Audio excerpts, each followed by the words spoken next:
Welcome to this podcast. Today's topic is focused on macroeconomics. Specifically, we're going to look at inflation and prices and a little bit of monetary policy. I'm going to talk to you about why I chose this topic, a few different games you can use to teach it, and we'll finish then with some cross-curricular themes that can be used, and we'll get to it. So why did I choose this topic? So I'm stating the obvious, but it's part of the curriculum. It gives an interesting insight as to how the governments and the central banks try to control the economy, and it requires a fairly deep understanding of how an economy works. The types of questions that we have seen on inflation and Leaving Cert tend to look for the consequences of, or the results of, or the effect of inflation or deflation. So students can also be asked to complete a composite price index and to calculate the change in prices between 2 years for a number of goods. In 2015, it came up in section B in the long questions, and students were asked about the consumer price index and deflation, as Ireland is currently going through a period of deflation, so that's more topical. I would recommend teaching this topic to students after they have been exposed to the concepts of monetary and fiscal policy, as it ties in neatly with these subjects, and they're more like a foundation to build on than when you get to this topic. So what do students need to know? They need to know how to calculate the inflation rate. They need to know what the consumer price index is, how to do that calculation. That's often asked as a short question in the exam. So they need to know what we use inflation for, the causes of inflation, results of inflation, how to reduce inflation, deflation, its causes, and the results of inflation. In terms of a deeper understanding, they need to know about its connection to unemployment. They would need to know topical things like the current Irish inflation rate and how that fits in with the European Union. So there's two games I want to discuss with you today. We're going to start with a bit of scaffolding. So you can start by presenting the terminology of inflation and explain the concept of purchasing power. You could give them a run through of an example of a consumer price index calculation, and show students how higher inflation means lower purchasing power, because they're the main concepts that you want them to understand. And really what you want is for them to get used to the new terminology and the meaning of it. So then moving forward with that, to further develop the students' understanding of inflation in relation to monetary policy, you can use something like the auction game. And I wanted to talk about this because it's a real fun way and a very interactive way to show how an increase in money supply can fuel inflation. You will need some goods to auction, so they can be fun items like a 5 points voucher that students can use on a test or an assignment or something like that. Maybe you can use a pencil or some sweets or some food items. So you give out some money to the classroom, and that's going to be your classroom money supply. So students don't all get the same amount of money. It's kind of a random distribution of money, but everyone has at least €1. So the idea then is that you auction the items in 2 or 3 rounds, depending on how much class time you have, and then after each round you increase the money supply. So you'll need to record the classroom money supply after each round and how much money is spent on each item. So there's a visible record of how things have progressed throughout each round. And that way, students would be able to actually calculate the inflation rate. So once you've done all the rounds and students have engaged in the activity and they've discovered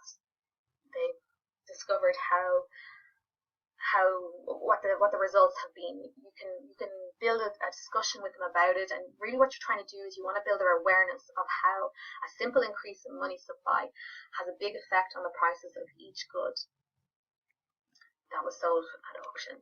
So you can use questions like, what was the total money supply for round 1, and what was it for round 2 or round 3? And the answers to this will vary. Why did the money supply increase each round? So the obvious answer is that the money supply was increased. The teacher gave them more money. And you can just hand out higher amounts of money each time. And only So then the next question then, how much did the winning bidder pay for the good in round 1? How much did they pay in round 2 and 3? And then another question could be, why did the sale price for the good increase in each round? And the answer will be the students had more money to bid with each time, and they were willing to bid higher amounts in order to win the chocolate or whatever the good is. So after this discussion, then you can tell the students that they have just experienced the effects of inflation with the increased price of the goods. And you can explain that there was an expanding money supply and that there was still the same amount of goods. So the amount of money alone had no impact on the amount of goods available, only on the price of the goods. So you can define inflation then as an increase in the average price or the level of goods and service in the economy over a period of time. Inflation occurs when an increase in the money supply greatly exceeds an increase in the number of goods and services. Now, they'll have seen the definition before, so it's really helping them to cement the meaning in, and it should really help them to fully understand how the concept works. So from here then, there's lots of discussions you can have.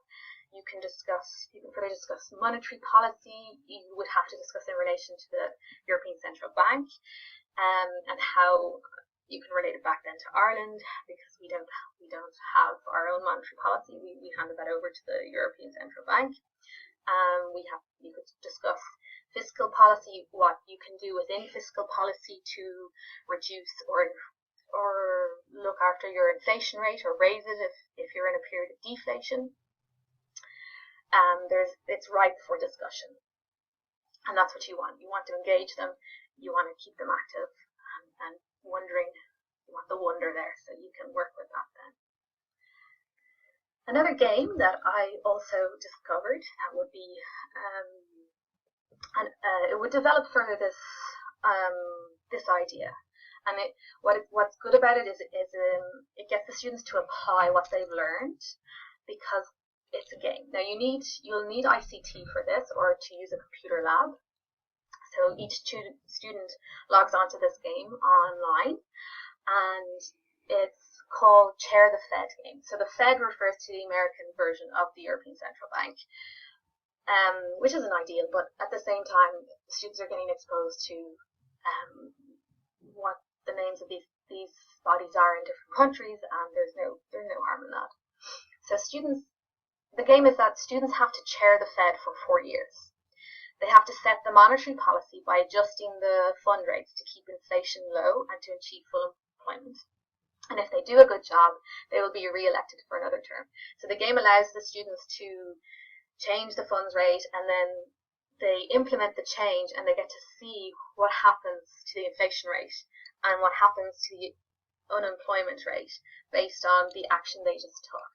And they get feedback from, there's news bulletins that come up that give them an idea of maybe what action would be beneficial to the economy, and so on. So it's really beneficial. It really gives these students to control it themselves and to get an opportunity to apply what they've learned about unemployment and inflation. And it shows how monetary policy can be used to control inflation. And then again, you can reiterate that discussion on relating it back to the Eurozone and how Ireland doesn't have the fiscal policy and what the European Central Bank do to control the monetary policy, and how that affects Ireland. So that's the two games I wanted to discuss with you today. I found these to be the most interesting and interactive aspects of teaching these subjects, which is why I focused on them. So moving on, I'm going to talk a little bit now about cross-curricular themes. So there's two obvious ones, which relate to literacy and numeracy. So of course their English is going to improve because their vocabulary is expanding as they learn the new terms like consumer price index and so on, and they begin to understand the language and relate it to talking about inflation in the economy. And then in terms of math, the students will have to be able to estimate the rate of inflation and work out the calculation using the consumer price index and so on. History is another cross-curricular theme, particularly when Germany experienced hyperinflation, and there are very strong images at the time with the Deutschmark being used as fuel or wallpaper Another cross-curricular topic would be psychology, because you're looking at human behavior and how speculation impacts the economy. And you really get to see that in the second game, which is Chair the Fed. It's quite clear how speculation can affect the economy. It's demonstrated quite clearly there. Another cross-curricular would be your geography, because as you learn more about the different world economies, you can compare them to Ireland. You learn about different economies within Europe and how the European Central Bank is there to connect them. And students are becoming aware of the larger economies, such as the States and the Fed and our interaction with them. So today, what I have done to recap is I spoke to you about why I chose this topic. I spoke a little bit what students need to know about inflation, and I talked to you about two particular games I would use to teach it. We then finished up by discussing some cross-curricular themes, and now we are coming to an end. So thank you all for your time, and I hope you enjoyed the presentation.